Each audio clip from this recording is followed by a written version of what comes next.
Afternoon, folks. Brian here, Geomagnetic Earthwatch on Friday and Sunday in June, man.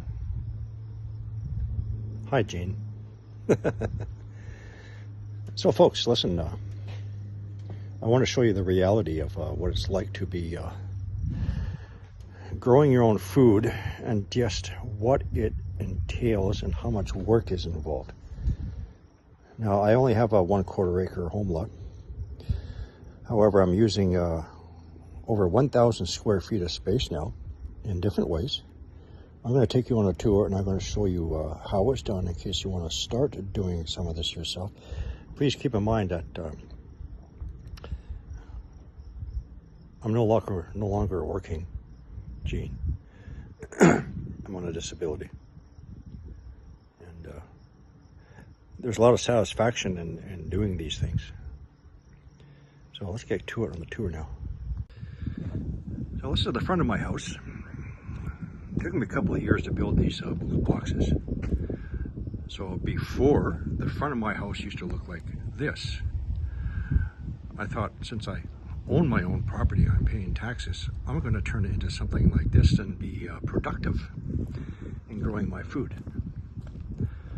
Now, if you want to start making raised beds, for example, so behind this blue siding, I put in 3 inches of rigid foam board insulation, so it keeps the soil warm throughout the winter so I can keep on growing. I often talk about polycarbonate panels. Twin wall polycarbonate panels, which does deflect the cosmic radiation and, more importantly, the ultraviolet radiation. So as you can see, I actually keep them closed, or mostly closed, to protect my plants. And this is actually Swiss chard. It's a cold hardy vegetable. Quite happy still right now. And so if I don't have any sun, I just open them up. If you're going to make something like this, what's very important is air circulation. So you want some bottom venting so the wind can blow in and not your ultraviolet radiation.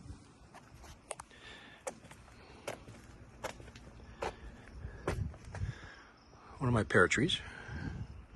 So I've actually already done a lot of harvesting. And I'm ready for a second planting. These have actually been in here since February. Keep in mind, this is British Columbia, cold February.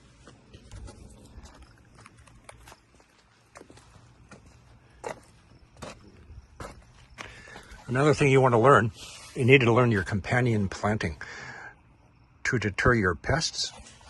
So for example, aphids are quite common on carrots, but they do not like the smell of onions. So I plant a row of carrots, onions, carrots, and so on. Aphids hate the smell of marigolds. This is why you see in a lot of the farmer fields, they plant marigolds throughout their crops. The smell will deter the aphids.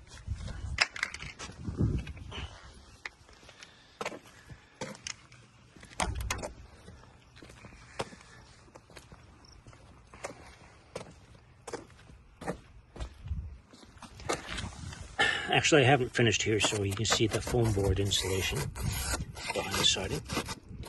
3 inches.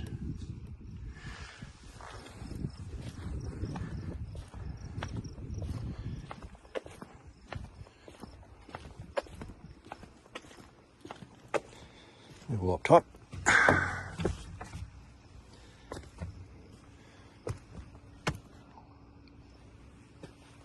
So my wife is Indonesian, she likes her chili peppers. And again, aphids love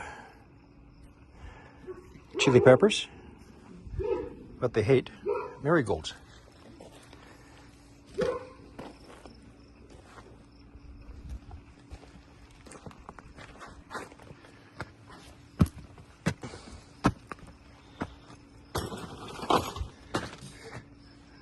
Now I just recently finished this structure framework for shade cloth, so I can reduce the amount of UV penetration coming in. And I make use of every single square foot, even on the bottom, on the top.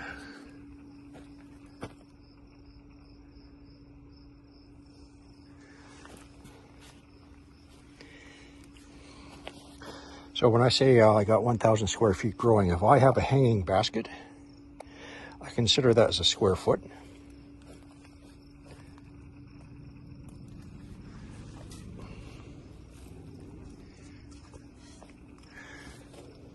Beets, lots of beets, anti-cancer beets.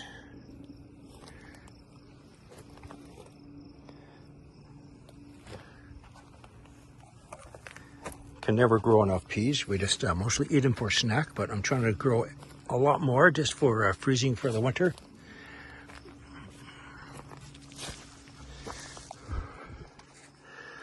My strawberry rack, so I have about 110 strawberry plants.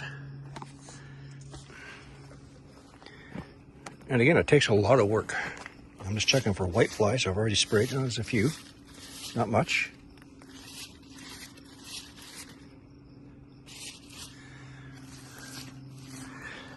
So I'll freeze a year's worth of strawberry for our smoothies and pancakes and porridge, etc.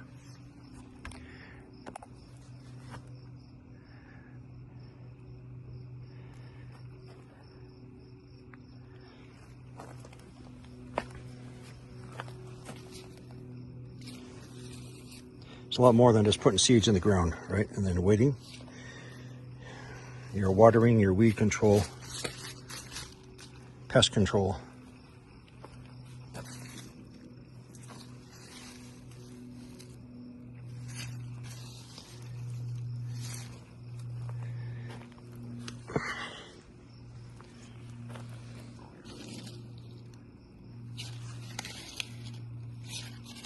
And even sometimes twice a day.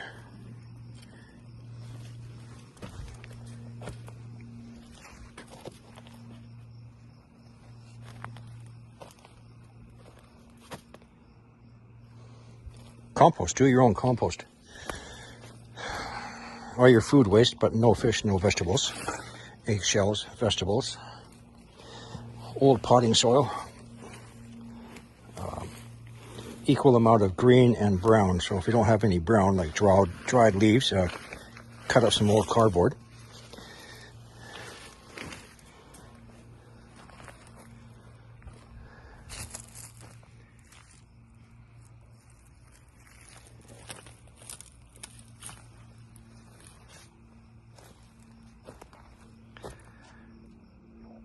I'll show you that in a minute.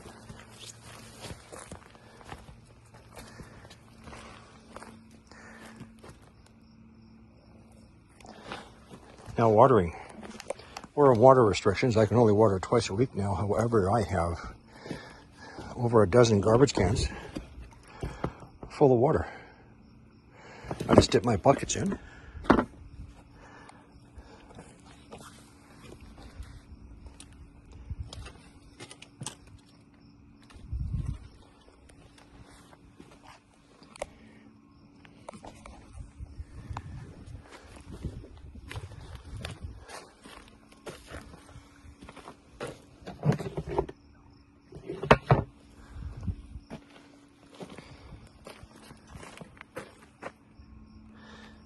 And I designed my boxes so I can also get on the back for watering. Continue the tour.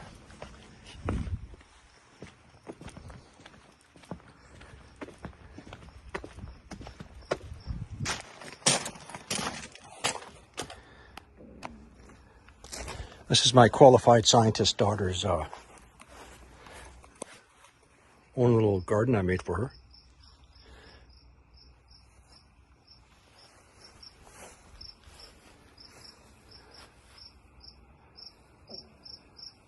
Strawberry plants are relatively cheap when you buy them in the beginning of the year. They were not this big back then. They were only maybe 1.5 inches, 2 inches tall in the springtime.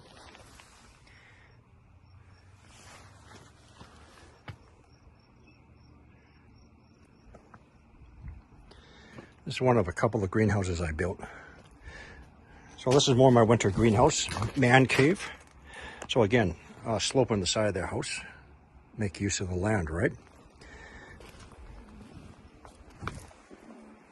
I don't have much going in here right now. In fact, I'm doing a general cleanup, so just excuse the mess. If you're gonna make a greenhouse, use rain gutters.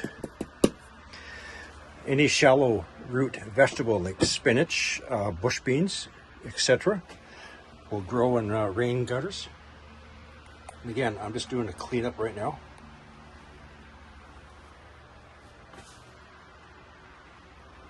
And for your leafy green vegetables, Simple Shop lights, fluorescent, 6500 Kelvin or 6400. That's all you need.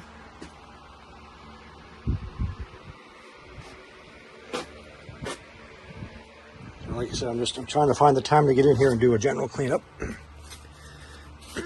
So the winter time, there's a lot of cold hardy vegetables that you can grow.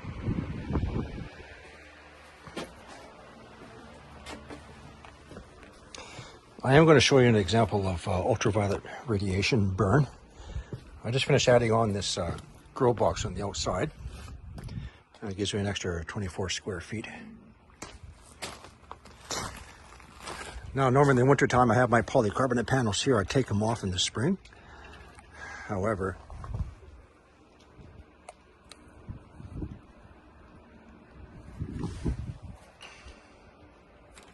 that is UV burn on my beets.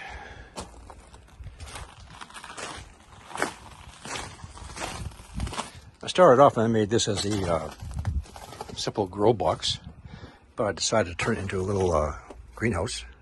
And again, insulation on the outside.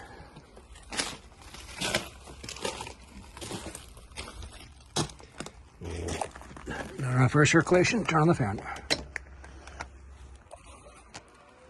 So at least I can get almost 30 potato plants in here.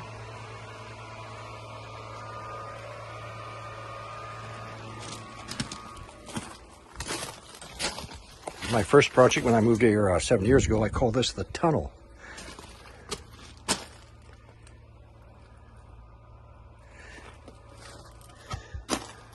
So again, I've already done a lot of harvesting.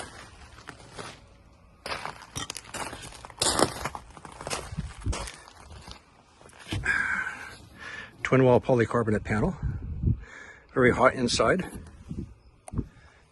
but well protected from the ultraviolet radiation. Extremely effective in protecting the plants from the radiation and maintaining the soil moisture after you water.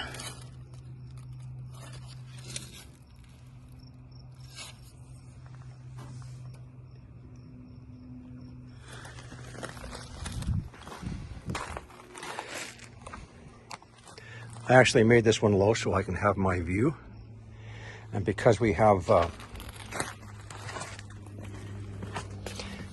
a smaller area inside, it does not take as much passive solar energy, warmth from the sun to keep this warm, including in the wintertime.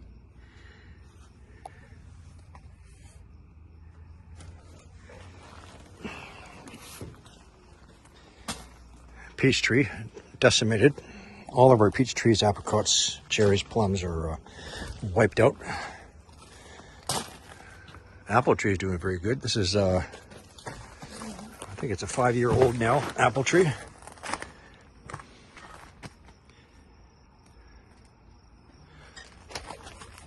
Again, lots of garbage cans full of water.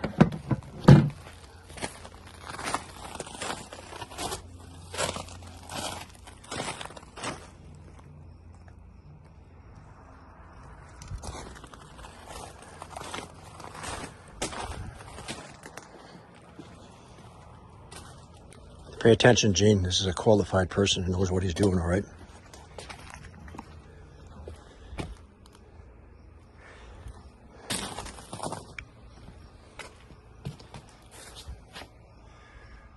That was a patio. I can change it into a sunroom. Got a good deal on some windows.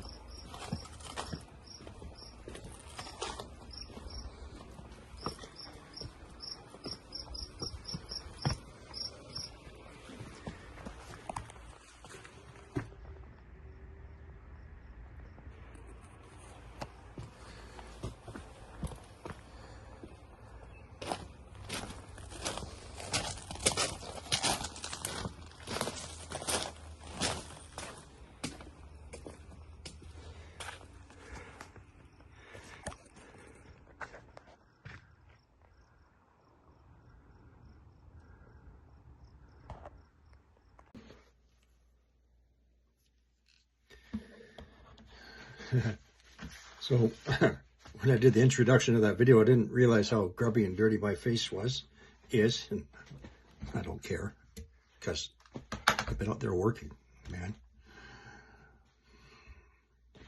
So I just want to show you what it takes really to be self-sufficient to a degree. How much work is involved, all the knowledge, the skills, the time that you need to be successful. And there's always failures. I fail, and I learn from my failures. So being qualified to discuss topics does not require some cheesy little attendance certificate from doing an online course. Right? No, you don't need that. You don't need somebody to teach you to be intelligent in any subject. A lot of people have become successful by being self-taught and just being smarter. This also includes such things as being self-sufficient, growing your own food. Knowing how our changing Earth, the weakening magnetic field, the increased cosmic ray flux, ultraviolet radiation is affecting our ability to grow food and affecting the soils and so on. You don't need to sit at home at an old computer doing an online course to know these things.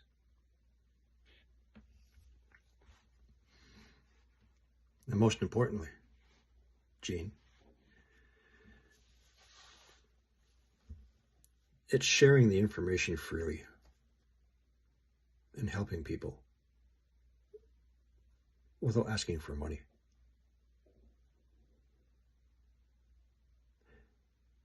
Because learning to be self-sufficient and growing your own food is going to be more important than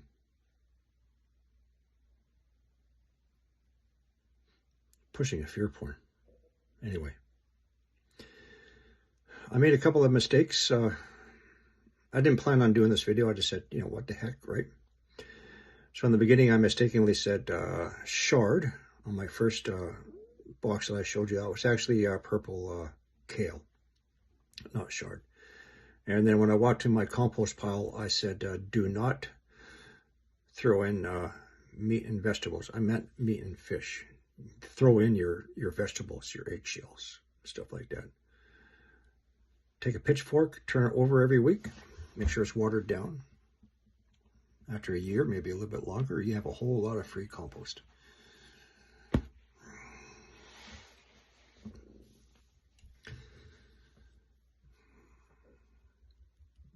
You need the space. You need the time. You need practice. A lot of practice. It's a self-learning experience. As with a lot of other things in life. Anyway, hope you enjoyed the tour. What was that? So, you know, there's other reasons why I don't think growing your food is the only solution. First of all, I think it's absolutely damn right selfish. Yeah?